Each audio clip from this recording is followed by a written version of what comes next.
Madame de Coislin était une femme du plus grand air. Âgée de près de 80 ans, ses yeux fiers et dominateurs avaient une expression d'esprit et d'ironie. Madame de Coislin n'avait aucune lettre et s'en faisait gloire.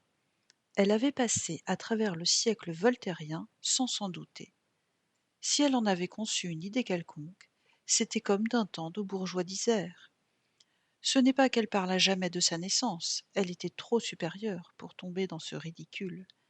Elle savait très bien voir les petites gens sans déroger. Mais enfin, elle était née du premier marquis de France.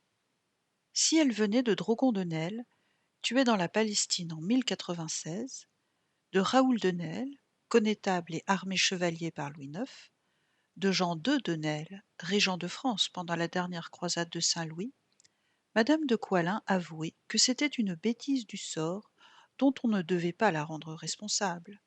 Elle était naturellement de la cour, comme d'autres plus heureux sont de la rue, comme on est cavale de race ou haridelle de fiacre. Elle ne pouvait rien à cet accident, et force lui était de supporter le mal dont il avait plu au ciel de l'affliger. Madame de Coislin avait-elle eu des liaisons avec Louis XV? Elle ne me l'a jamais avoué. Elle convenait pourtant qu'elle en avait été fort aimée, mais elle prétendait avoir traité le royal amant avec la dernière rigueur. Madame de Coislin restait couchée jusqu'à 2 heures après midi, dans un grand lit à rideaux, également de soie verte, assise et soutenue par des oreillers. Une espèce de coiffe de nuit mal attachée sur sa tête laissait passer ses cheveux gris. Des girandoles de diamants, montées à l'ancienne façon, descendaient sur les épaulettes de son manteau de lit semé de tabac, comme au temps des élégantes de la Fronde. Autour d'elle, sur la couverture, gisaient éparpillées des adresses de lettres, détachées des lettres mêmes, et sur lesquelles adresses Madame de Coislin écrivait en tous sens ses pensées. Elle n'achetait point de papier, c'était la poste qui le lui fournissait.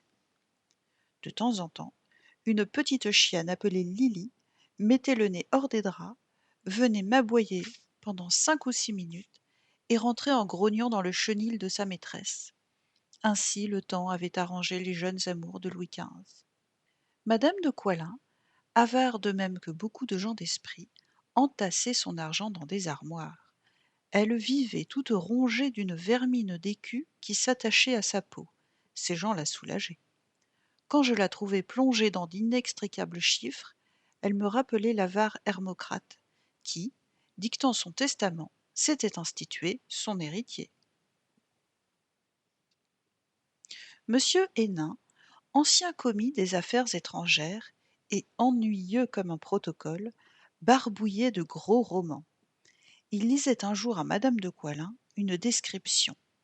Une amante en larmes et abandonnée pêchait mélancoliquement un saumon. Madame de Coislin, qui s'impatientait et n'aimait pas le saumon, interrompit l'auteur et lui dit de cet air sérieux qui la rendait si comique: Monsieur Hénin, ne pourriez-vous pas faire prendre un autre poisson à cette dame? Les histoires que faisait Madame de Coislin ne pouvaient se retenir, car il n'y avait rien dedans. Tout était dans la pantomime, l'accent et l'air de la conteuse. Jamais elle ne riait. Lisant dans un journal la mort de plusieurs rois, elle ôta ses lunettes et dit, en se mouchant: Il y a une épizootie sur les bêtes à couronne.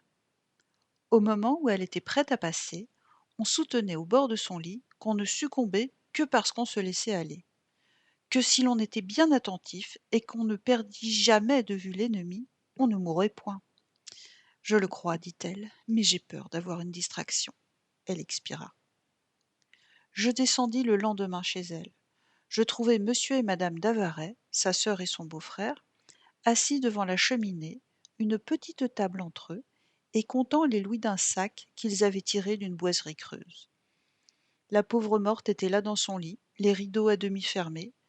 Elle n'entendait plus le bruit de l'or qui aurait dû la réveiller, et que comptaient des mains fraternelles.